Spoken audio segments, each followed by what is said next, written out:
Uxío Novoneira naceu o 19 de xaneiro de 1930 na aldea de Parán. Procedía dunha estirpe de fidalgos rurais. A súa casa natal era a máis forte da aldea. No 1945, Uxío estudou o bacharelato en Lugo, onde coñeceu a Manuel María. Tratou cos intelectuais da xeración anterior, como Luis Pimentel, Ángel Fole e Ramón Piñón. Aos 19 anos, Uxío trasladouse a Madrid, onde ficou ata 1951 e se matriculou na Facultade de Letras. Voltou a Galicia para facer o servizo militar. Entre 1953 e 1962 viviu case recluído no convento. Cando volveu para a aldea, coñeceu a María Mariño Carón, o seu marido Roberto Tose, e con eles forxou unha das grandes amizades literarias de Galicia. En 1962, Uxío viviu por un tempo en Madrid, onde traballou en programas de radio e televisión, como comentador e recitador de poesía, ademais de frecuentar unha bohemia centrada no café Xigón. No 1968 coñeceu a lucense Elba Rey, a que definiu como negra azafrán entre laranxa e cera, coa que casou en 1973 e coa que tivo 3 fillos, Branca Petra, Uxío e Artur.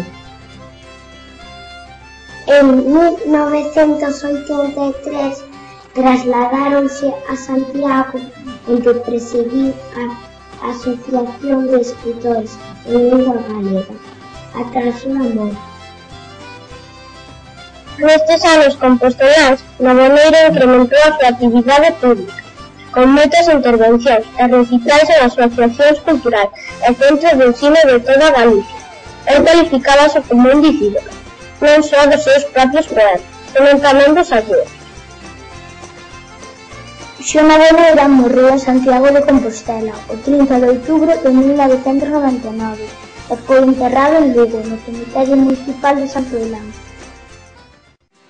A bibliografía de Novoneira é moi complexa e algúns dos seus poemas máis célebres foron publicados en revistas ou panfletos moito antes de serem recollidos en libro. Velaquí unha síntese moi elemental. Os eidos, con prólogo de Ramón Piñeiro, publicado na editorial Galaxia en 1965. En 1966, de a luz Elexías do Courel e outros poemas da editorial Alto. Debe ser a editorial Galaxia, na que en 1974 publica Os Eidos 2, onde se inclúen a letanía de Galicia, daquela xa célebre.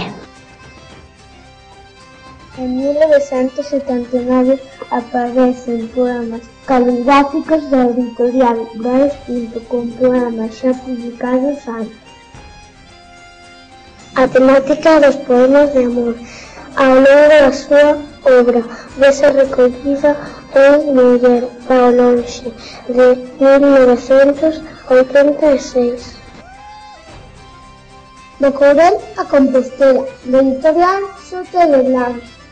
Inclúe, entre outros moitos, o mítico Fernán Canto, a letanía de Galicia e o romance de Manuel de Ribadavia. As súas derradeiras publicacións son Poemas da doada certeza e Este brillo premido entre as pálpebras, en 1994, e A rodeos e desvíos do Camiño de Santiago e outras rutas, de 1998. Publicou 3 libros para nenos, O Cubín de Xabarín, 1990, Berberín e Cabezón, 1992, e Ilva, o Lobo, o Corzo e o Xabarín, 1997. Foi esencialmente un poeta, entre as moitas glorias da súa obra. Pódense citar rúas ben grandes, converteu o Courel nun mito nacional e a nosa lingua nun símbolo dun pobo, dunha nación e dunha esperanza. É xa hora de que seres toda a patria dos teus, des que guardaron a fala en que máis se dixo Deus. E seres dona de ti, e señora de falar, señora de decidir, e dona de xenerar.